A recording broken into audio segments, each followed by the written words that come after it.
So while growing up as a child, if you ask your parents for money that you literally don't need, they would say, I don't have such money, I am not Darosha. Mi ò ní rówó yẹn lọ́wọ́, mi ò kí ń ṣe Darosha. Similarly, when you see someone spending money lavishly, they would say, this one is spending money like Darosha.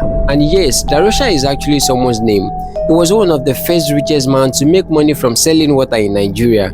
It was popularly believed that he was also the first recognized millionaire in the early 1900s. He was so rich that he would stand at the balcony of his one-story building and throw down money to children and passers-by. His full name are CANDIDO JOAO DAROSHA, born in 1860 to the family of JOAO DAROSHA and Angelica Josephine DAROSHA. His father was a former slave who returned from Brazil to start a business empire. CANDIDO was born in the Bahia region of Brazil, but his father returned with the family to Lagos, Nigeria in the 1870s, where he built his wealth and passed it on to his son, CANDIDO. DAROSHA was reported to have just the language skills of Portuguese and Elisha on his return. He attended the popular CMS Grammar School in Lagos, where he was the head boy. He was a friend to the late Abat Macaulay, who was also his classmate at the time. And after his secondary education, he went into water business, where he sells pipe-borne water to nearby communities. Since it was a time when there was no clean water in the community, all they had was river water. He soon became very successful in the business that he laid water pipe from Iju to Lagos Island, Yaba, Ebute Metta and other areas where there were high demand of pipe-borne water. As he was the only one supplying clean waters to these places, he made quick fortune, becoming very rich that the government planned on taking over the water business from him. But he didn't only rely on the business, he also involved in money lending, where he gave out money to people around the communities he sells water. He ran this money lending business with two other rich men, J.H. Doherty and Seidu Williams, and together they started a bank named the Lagos Native Bank, becoming the first African to own a bank established in 1907. At one time, he wanted to move into gold business, but there was a problem of fund as he did not have the money required to buy the goods. The Englishman wanted £6,000, so DAROSHA approached the Bank of West Africa, now known as First Bank. The bank lent him the required money, with which he purchased the gold bar.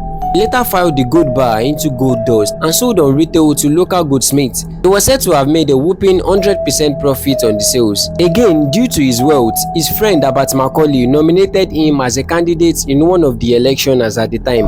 And when DAROSHA met the electorate, he told them, I am CANDIDO DAROSHA, your candidate into the house. Vote for me if you like me. But if you like me because of my money, don't vote for me. The statement later ended his journey in politics as he lost the election with acquiring just 20 votes. Apparently, politics wasn't for him. And even though he was involved in various businesses, the water business was his major concentration.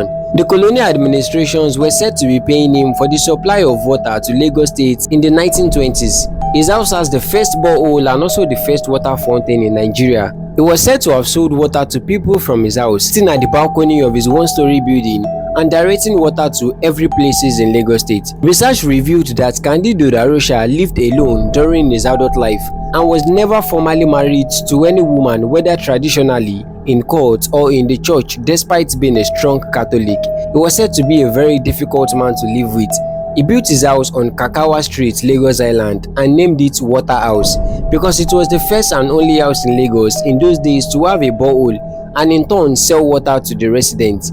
CANDIDO DAROSHA died at the age of 99 on March 11, 1959. He was buried at Ikoyi Cemetery, and today the water house, which was built more than 100 years ago, still remains on the street of Kakawa, Lagos Island. So next time you ask your parent for money and they say, I'm not DAROSHA, just know who they are talking about.